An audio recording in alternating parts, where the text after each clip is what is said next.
Hi everyone, welcome. English coaching channel पर आप सभी लोगों का स्वागत है।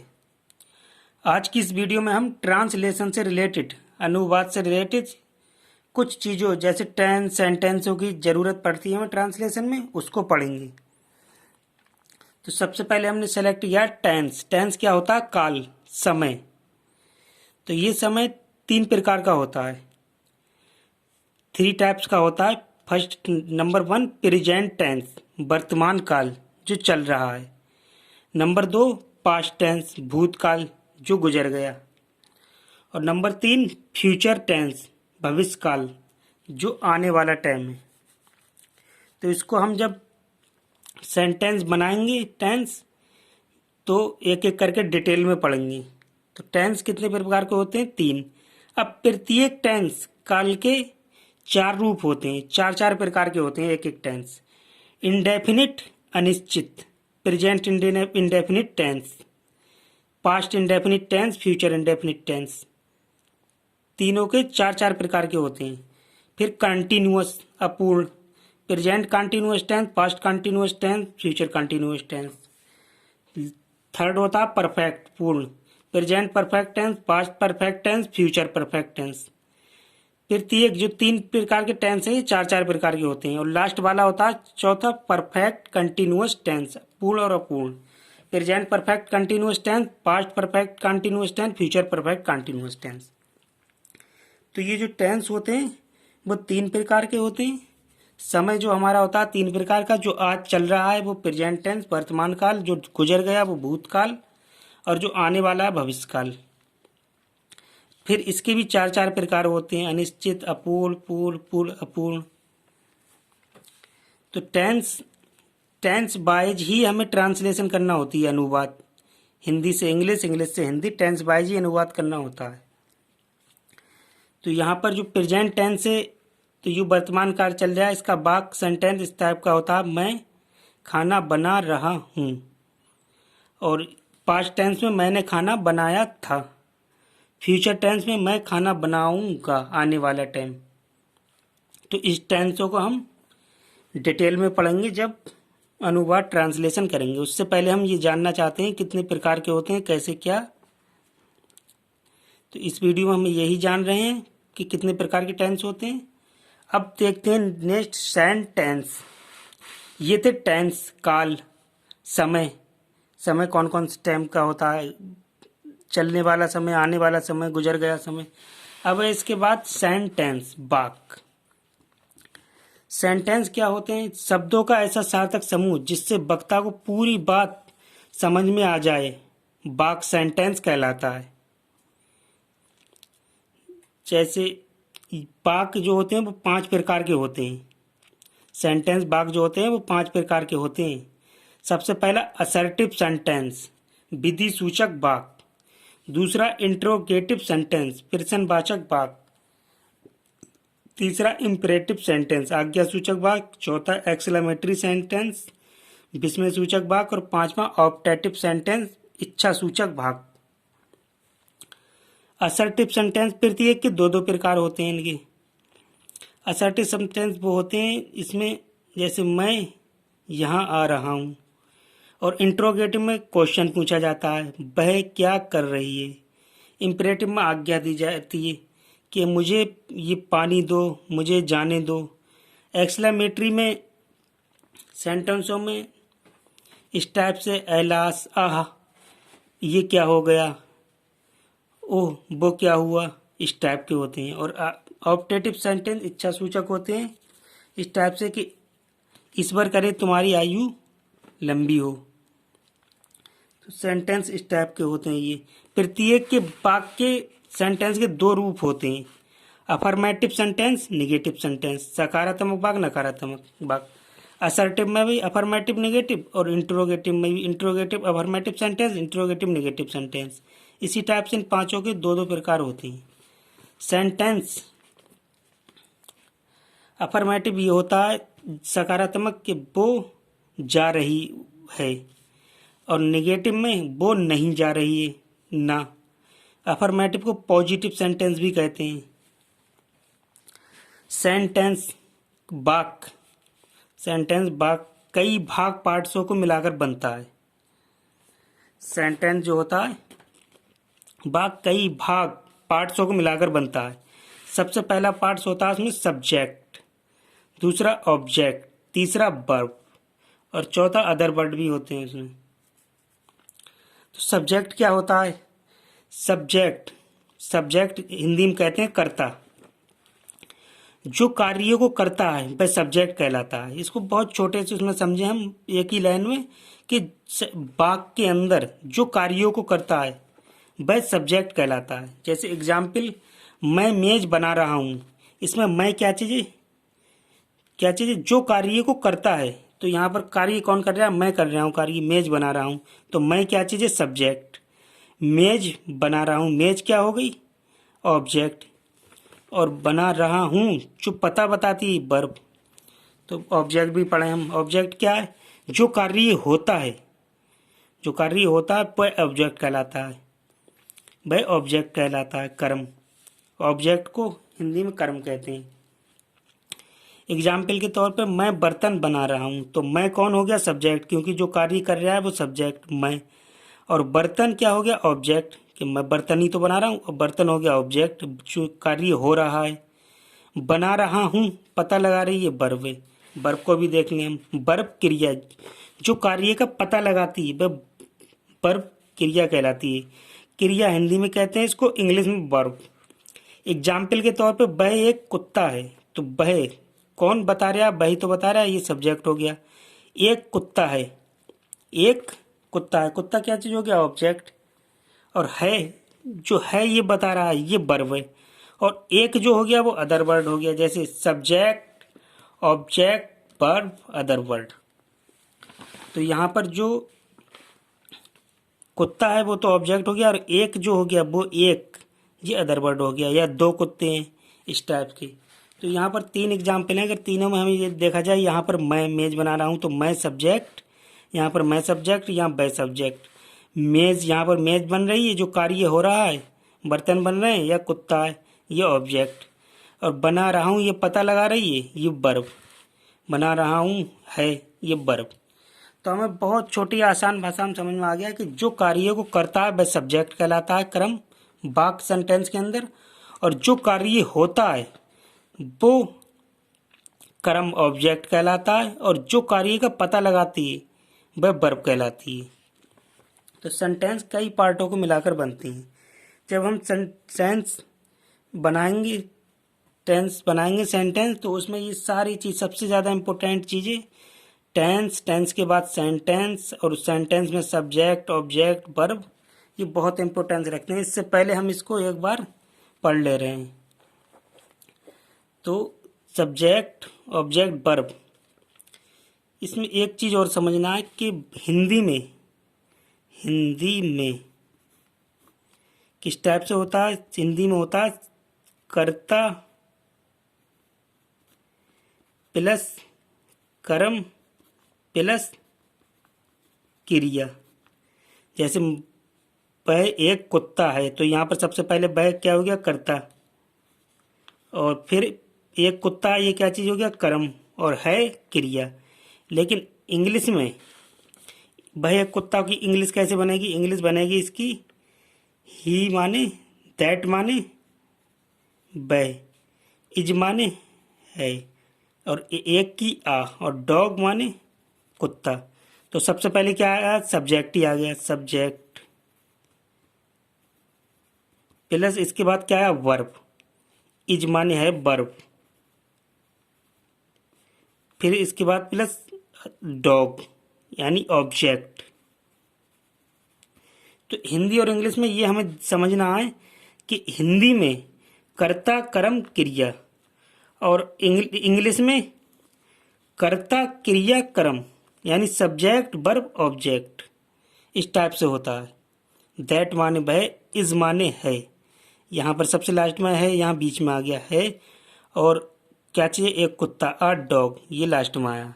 तो इस चीज़ को हमें ध्यान से समझना है कि हिंदी में कर्ता कर्म क्रिया प्लस इंग्लिश में सब्जेक्ट वर्ब ऑब्जेक्ट, यानी कर्म कर्ता क्रिया कर्म।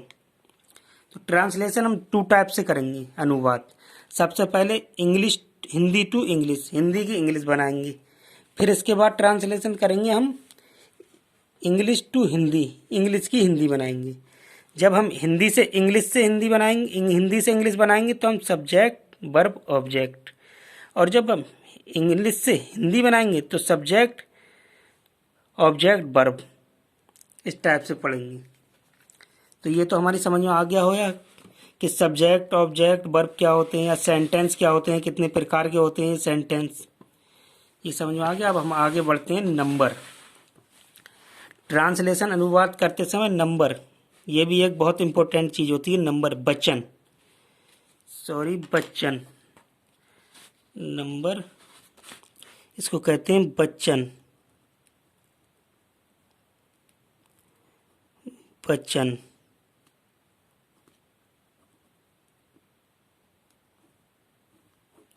नंबर वचन, गलत लिख गया था, ये होता नंबर वचन। तो वचन जो होते हैं, वचन जो होते हैं वो 2 टाइप्स के होते हैं। वचन, तो अब पढ़ रहे हैं हम नंबर वचन। इंग्लिश में कहते हैं नंबर, हिंदी में वचन। तो नंबर जो होते हैं वचन वो 2 प्रकार के होते हैं। कौन कौन से? सिंगुलर नंबर, एक वचन, सिंगुलर नंबर एक वचन।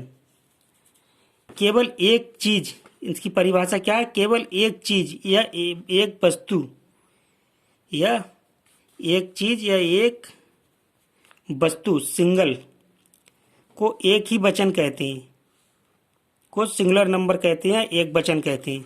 ये क्या होता है? जैसे अ ट्री, एग्जाम्पल के तौर पर अ ट्री, कितने ट्री? एक ट्री। आ मीन्स क्या होता है?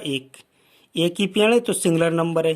अ बॉक्स, एक बॉक्स है, सिंगुलर नंबर। अ मैन, एक आदमी है, सिंगुलर नंबर। अ वुमेन, एक आदमी है, एटसेट्रा मीन्स आदि। इंग्लिश में कहते हैं एटसेट्रा, हिंदी में आदि।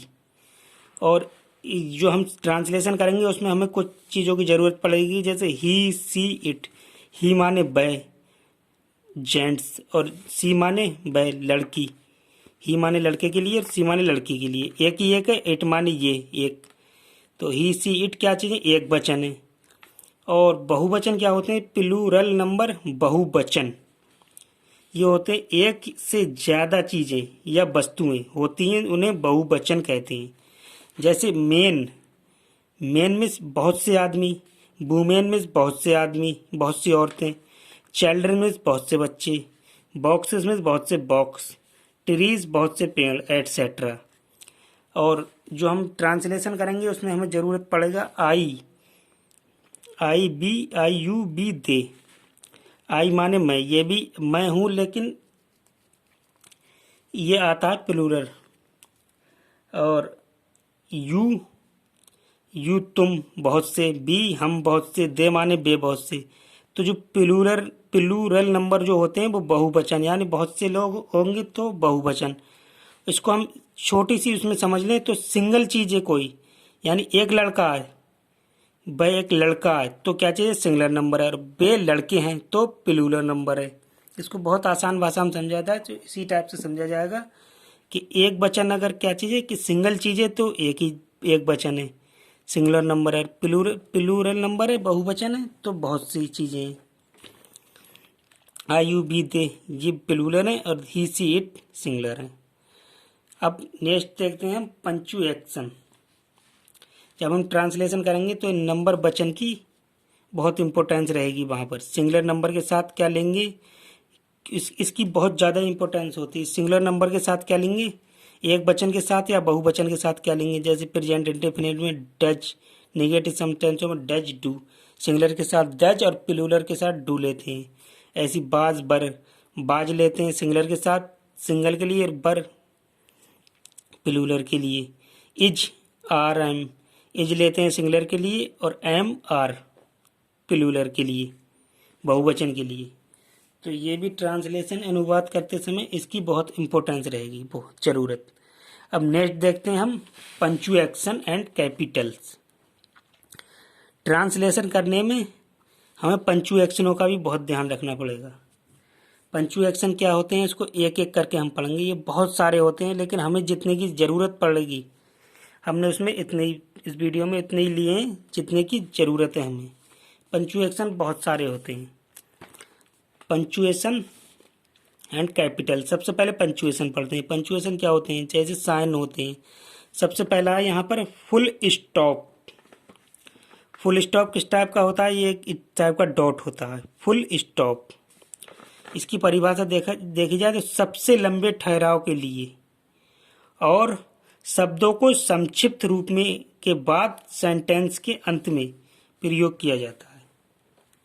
किस टाइप से? एग्जाम्पल देखें हम। Number 1, I read a book. मैं एक पुस्तक पढ़ी। मैंने एक पुस्तक पढ़ी। तो ये क्या चीज़ है सेंटेंस के लिए? आई रीड अ बुक, मैं एक पुस्तक पढ़ता हूँ। ये क्या चीज़ आ गया? Full stop. जिस तरह से हिंदी में किसी वाक्य के बाद में, जैसे वो एक प्याली है, तो इस वाक्य के लास्ट में क्या लगाते हैं? पूर्ण विराम। इस टाइप से एक डंडा लगाते हैं, पूर्ण विराम। इसको पूर्ण विराम बोलते हैं। इसी टाइप से इंग्लिश में किसी वाक्य के लास्ट में जो आता है वो क्या चीज़ होता है? Full stop. अब सबसे लंबे ठहराव के लिए हो गया ये फुल स्टॉप। यहाँ पर पूरा वाक्य खत्म हो गया और ये कहना है अंत में, सेंटेंस के अंत में प्रयोग किया जाता है। सेंटेंस के अंत में प्रयोग किया जाता है। ये सेंटेंस है आई रीड अ बुक, इसके अंत में। और सबसे लंबे ठहराव के लिए और शब्दों को संक्षिप्त रूप के बाद, तो सबसे लंबा ठहराव भी यही है। और शब्दों को संक्षिप्त रूप के बाद, शब्दों को संक्षिप्त रूप के बाद, जैसे लिख लिया bachelor of arts.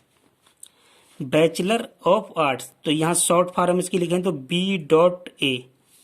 Bachelor of arts की शॉर्ट फॉर्म क्या होगी? B full stop A। एक फुल स्टॉप ये, एक फुल स्टॉप ये, B.A। इसी टाइप से हम किसी का नाम लिखें मदन मोहन प्रसाद। अब इसको हम शॉर्ट फॉर्म में लिख दें जी MM है, फर्स्ट लेटर ले लें इसकी MM, तो M.M. प्रसाद। इसी को शॉर्ट फॉर्म में कह दिया हमने मदन मोहन प्रसाद। तो शॉर्ट फॉर्म में जब हम कहेंगे इसको तो मदन, इसका M फर्स्ट लेटर ले लें सब वर्ड का, इस शब्द का फर्स्ट अक्षर, और इस शब्द का पहला अक्षर ले लिया MM और डॉट डॉट लगा के प्रसाद लिख दिया। तो ये फुल स्टॉप कहाँ काम आता है ये हमें समझ में आ गया होगा। अब फुल स्टॉप के बाद आता है इंट्रोगेशन मार्क। इंट्रोगेशन मार्क या इसको क्वेश्चन मार्क भी कहते हैं। क्वेश्चन मार्क हिंदी में इसको कहते हैं प्रश्नवाचक। प्रश्नवाचक चिन्ह। तो ये क्या चीज़ है? इंट्रोगेशन मार्क किस टाइप का होता है? इस टाइप का, इस टाइप का ऐसे बना होगा। ये प्रश्न, परिभाषा क्या है इसकी? प्रश्न पूछने में इस चिन्ह का प्रयोग किया जाता है। प्रश्न पूछने में चिन्ह का प्रयोग किया जाता है। जिस टाइप से व्हाट इज योर नेम, तुम्हारा नाम क्या है, तो यहाँ पर इस टाइप का इस चिन्ह का, लोगों का यूज किया जाएगा। और इससे पता चल जाता है हमें कि ये सेंटेंस कौन सा है? इंट्रोगेटिव सेंटेंस है ये, प्रश्नवाचक वाक्य, क्योंकि इसके लास्ट में क्वेश्चन मार्क लगा हुआ है। ये क्वेश्चन पूछ रहा है कि व्हाट इज योर नेम, तुम्हारा नाम क्या है। तो ये होता है इंट्रोगेशन मार्क। अब लास्ट है हमारा कॉमा। कॉमा क्या होता है? इसकी परिभाषा देखें अगर, एक ही पार्ट्स ऑफ स्पीच के 3 या 3 से अधिक शब्दों को अलग अलग करने में होता है। एक ही पार्ट स्पीच है, मान लिया I bought books, I bought books, pen, pencil, notebooks and erasers. तो यहाँ पर क्या चीज़ है? Books, comma pen, comma pencil, comma notebook, and भी जोड़ता है। लास्ट में कौन जोड़ता है इसको? एंड। पहले कॉमा कॉमा लगा होगा, लास्ट वाले 2 वर्डों के बीच में एंड। तो ये कॉमा ये एंड। इसका मतलब क्या हुआ, मैंने खरीदा books, pen, pencil, notebook and eraser. Bought means खरीदा, तो यहाँ कॉमा लगा दिया, लास्ट में क्या लगा दिया, एंड। लास्ट एंड से जोड़ दिया जाता है लास्ट दो वर्डों के बीच। तो कॉमा भी हमारी समझ में आ गया। अब देखते हैं एक्सक्लेमेशन मार्क। एक्सक्लेमेशन मार्क इस टाइप का होता है, इसमें इमोशन, भावना, हिंदी में कहते हैं भावना, इंग्लिश में इमोशन। विश, इच्छा। बॉन्डर, आश्चर्य। विश मीन्स इच्छा, इच्छा में जैसे हम किसी को विश करें, गुड मॉर्निंग या नमस्कार, गुड आफ्टरनून, ये विश हमारी इच्छा होती है, ये हमारी इमोशन होती है, भावनाएं होती हैं हमारी। और ये बॉन्डर, आश्चर्य, एकदम हमें ऐसा लगा अरे क्या हुआ, आदि के लिए होता है एक्सक्लेमेशन मार्क। एक्सक्लेमेशन मार्क को हमने इससे पहले भी सेंटेंस में पढ़ा है। एक्सक्लेमेशन विस्मय सूचक वाक्य। कौन सा है ये, विस्मय सूचक वाक्य। हिंदी में इसको कहते हैं विस्मय सूचक वाक्य। विस्मय सूचक, वहां पर वाक्य क्योंकि हमने सेंटेंस पढ़ा था, यहां पर मार्क है चिन्ह, विस्मय सूचक चिन्ह। तो हमें पता चल गया इमोशन, भावना, विश, इच्छा, बॉन्डर, आश्चर्य आदि के लिए होता है इसका प्रयोग। जैसे फर्स्ट एग्जाम्पल के तौर पर हम लें, first, what a beautiful sight. What a beautiful sight, क्या भाई एक बहुत अच्छी साइट है, खूबसूरत साइट है। जैसे यहाँ पर ये आ गया, एक आश्चर्य वाली बात हुई, तो ये हमने ये लगा दिया मार्क, एक्सक्लेमेशन मार्क लगा दिया, विस्मय सूचक वाक्य। इससे हमें पता चल गया कि ये सेंटेंस हमारा आश्चर्य वाला है, लास्ट में इसके एक्सक्लेमेशन मार्क लगा हुआ है। अब सेकंड, हुर्रा, एकदम हुर्रा, एक्सक्लेमेशन मार्क लगा दिया। बी हैव अ हॉलीडे, हम आज छुट्टी पे होंगी। तो यहाँ पर लास्ट में तो फुल स्टॉप हो गया और बीच में एक्सक्लेमेशन मार्क लग गया, तो इससे पता चल गया कि कोई आश्चर्य वाली बात है, एकदम एक्सक्लेमेशन मार्क लगा हुआ है तो आश्चर्य वाली बात है यहाँ पे। तो ये हम पता समझ में आ गया कि एक्सक्लेमेशन मार्क हम कहाँ लगाते हैं। अब इसके बाद आता है इन्वर्टेड कॉमास। ये किस टाइप का होता है, इस टाइप से। इसकी अगर परिभाषा दी जाए तो इनका प्रयोग रिपोर्टेड स्पीच में होता है। जैसे एक बात को हम डायरेक्ट में कह दें और एक इनडायरेक्ट में, तो जो हम इनडायरेक्ट में कहते हैं उसमें जो इम्पोर्टेंस होती है, इम्पोर्टेंट जो सेंटेंस होता है उसमें हम इन्वर्टेड कॉमा लगा देते हैं। किस टाइप से, ही साइड, उसने कहा, I shall not go to school today, आज मैं स्कूल नहीं जाऊंगा। तो इसका मतलब क्या हुआ, ये जो होता है रिपोर्टेड स्पीच होती है ये वाली, इस पर हम इन्वर्टेड कॉमा लगाते थे। जब हम नरेशन पढ़ेंगे डायरेक्ट इनडायरेक्ट, तो उसमें यही सबसे ज़्यादा यूज होगा। ट्रांसलेशन में भी इसका यूज है, ट्रांसलेशन में भी इन सब चीज़ों का यूज़ है। अनुवाद करेंगे तो उसमें भी सब चीज़ों का यूज है, इन्वर्टेड कॉमा का भी है, एक्सक्लेमेशन मार्क का भी है, सभी चीज़ों का यूज है ट्रांसलेशन में। और इन्वर्टेड कॉमास का भी ट्रांसलेशन करेंगे तो नरेशन की ट्रांसलेशन, तो उसका भी यूज है।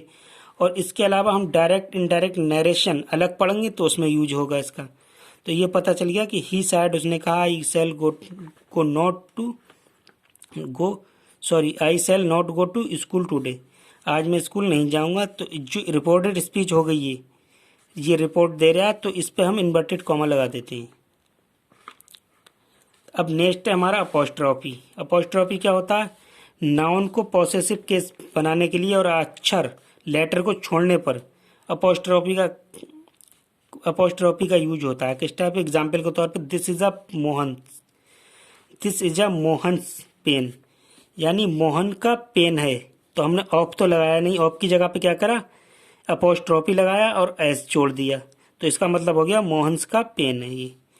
ही कैंट गो देयर, यहाँ पर हम लगाते कैन नॉट, तो हमने नॉट नहीं लगा के अपोस्ट्रॉफी लगा के टी लगा दिया, इसका मतलब हो गया कैन नॉट, कैंट। तो ही कैंट गो हेयर, वह गो देयर, वह वहाँ नहीं जा सकता। तो इसका मतलब क्या हो गया, अपोस्ट्रॉफी लगा के वही बात कह दी हमने। अब आता है हमारा, इसके अलावा ये तो हमारे कुछ जनरली यूजेस थे, सामान्यता यूज होंगी। अब कुछ और हैं जो कभी कभी यूजेस में आते हैं, तो हम उन्हें ही पढ़ लेते हैं। जैसे सिंगल क्वाटेशन मार्क, कोई बात है, जैसे कोई वाक्य है, सेंटेंस, उसमें कोई बहुत इंपॉर्टेंट चीज़ दिख रही है तो हमने उसको सिंगल क्वाटेड लगा दिया। इसी तरीके से हम जब स्पीच लिखते हैं तो डबल क्वाटेशन मार्क, कोई बहुत ज़्यादा इंपॉर्टेंट चीज़ होती है, जैसे अंडरलाइन कर देते हैं, इलिप्सिस इलिप्सिस, तो हम वहाँ पर डबल क्वाट्स मार्क लगा देते हैं। फिर आता है हाइफिन। हाइफिन क्या होता है, जैसे दो वर्डों को जोड़ने पर, फ्लाई ओवर, अब ये पूरा सेंटेंस क्या हो गया, एरो फ्लाई ओवर। तो यहाँ पर ये फ्लाई अलग है, ओवर अलग है, तो इसको हम हाइफिन से जोड़ देते हैं, फ्लाई ओवर। इस टाइप के सेंटेंसों में इसका यूज होता है, फ्लाई ओवर। और डैश क्या होता है, डैश बहुत से जगह पे लगा देते हैं डैश, जैसे दैट इज कैट, इस टाइप से लिखते हैं तो डेट डैश लगा के लिखते हैं, दूर दूर बर्ड, तो डैश का यूज होता है। बहरहाल हमारी ट्रांसलेशन में इसका यूज इतना है नहीं इन चीज़ों का यहाँ से। और इसके बाद आते हैं पैरेंथेसिस, राउंड ब्रैकेट। जैसे किसी बात को हमने ये ले लिया, यहाँ पर देखो इन्वर्टेड कॉमास लिखा, अब उसका साइन लगा दिया तो पैरेंथेसिस लगा दी, ब्रैकेट, राउंड ब्रैकेट। तो ये तो हमें देखने से ही पता चल गया कि पैरेंथेसिस या राउंड ब्रैकेट कहाँ पर यूज होते हैं, यहीं से पता चल गया कि हमने अपोस्ट्रोफी लिखा तो हमें ये दिखाना है तो ब्रैकेट लगा दी। फिर आता स्क्वायर ब्रैकेट। स्क्वायर ब्रैकेट का यूज इसमें बहुत कम है इंग्लिश में, मैथ तो उसमें होता है। फिर आते हैं ब्रेस, इसको करली ब्रैकेट भी कहते हैं और इसको कैपिटल ब्रैकेट भी कहते हैं, इसको कैपिटल ब्रैकेट और करली ब्रैकेट कहते हैं, इसको ब्रेस भी कहते हैं और इसको कहते हैं मिडिल ब्रैकेट। तो इनका यूज तो हमारे उसमें ज़्यादा है नहीं। अब आता है कॉलन। कॉलन क्या होता है, देखो यहीं से समझ जाएंगे, अपोस्ट्रोफी लगाया फिर हमने ब्रैकेट लगाया क्योंकि अपोस्ट्रोफी दिखा रहे, अब ये कॉलन लगा दिया आगे। सेमी कॉलन भी कॉमा की तरह यूज होता है इसका कहीं कहीं। फॉरवर्ड स्लैश, फॉरवर्ड स्लैश इस टाइप का होता है और बैकवर्ड स्लैश इस टाइप का होता है, इसको ऑब्लिक कहते हैं। जैसे हमें कोई बात लिखना है, ए ऑब्लिक बी या A for backward slash B, इस टाइप से लिखे जाते हैं। इसका भी यूज इंग्लिश में बहुत कम है। फॉरवर्ड स्लैश का भी यूज इंग्लिश में बहुत कम है। इलिप्सिस का यूज होता है इंग्लिश में।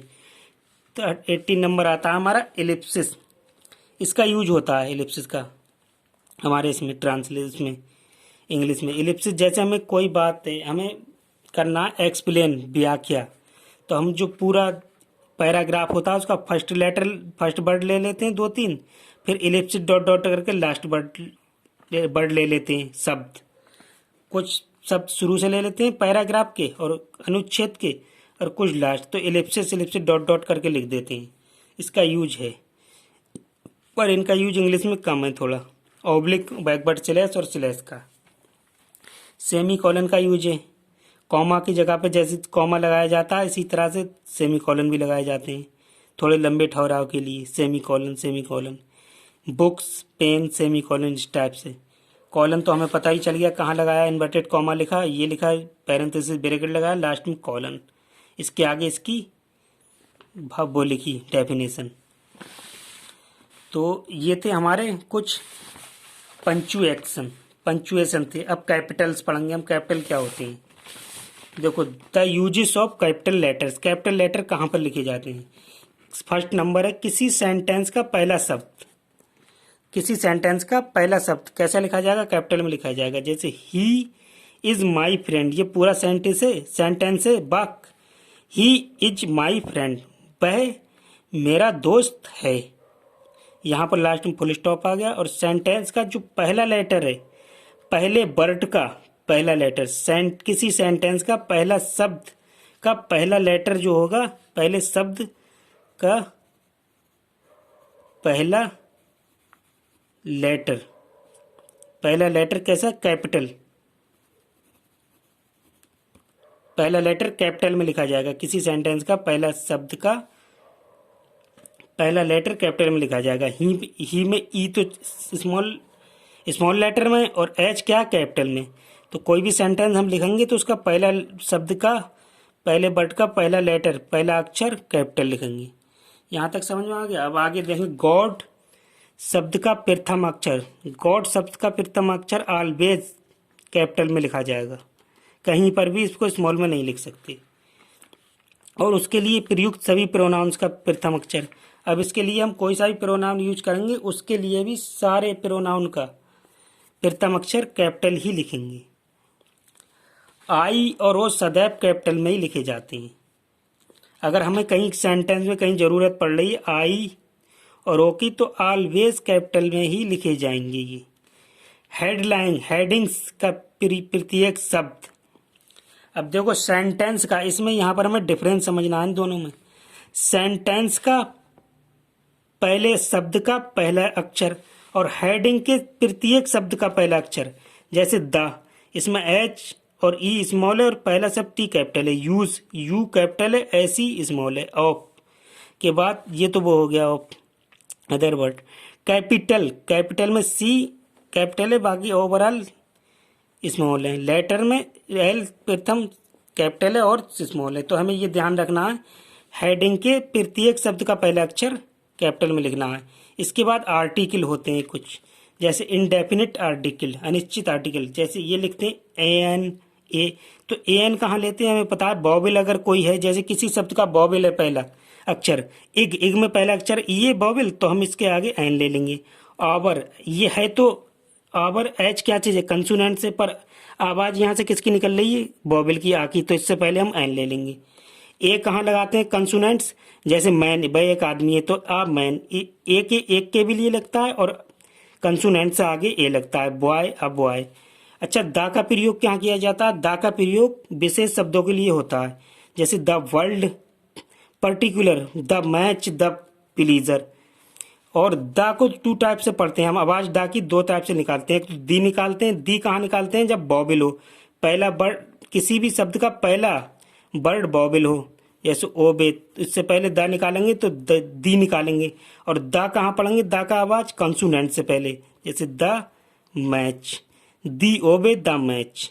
तो दा कहाँ पढ़ते हैं, दी कहाँ पढ़ते हैं, दा पढ़ते हैं बॉबिल। किसी भी शब्द का पहला अगर लेटर अक्षर बॉबिल है तो दी की आवाज निकालेंगे, और किसी भी शब्द का पहला अक्षर कंसोनेंट्स व्यंजन है तो दा का आवाज निकालेंगे। तो इसको हम आज समझ के होंगे। आज की वीडियो में बस यहीं तक, नेक्स्ट वीडियो में हम ट्रांसलेशन शुरू करेंगे। Thank you so much for watching. Bye bye, take care.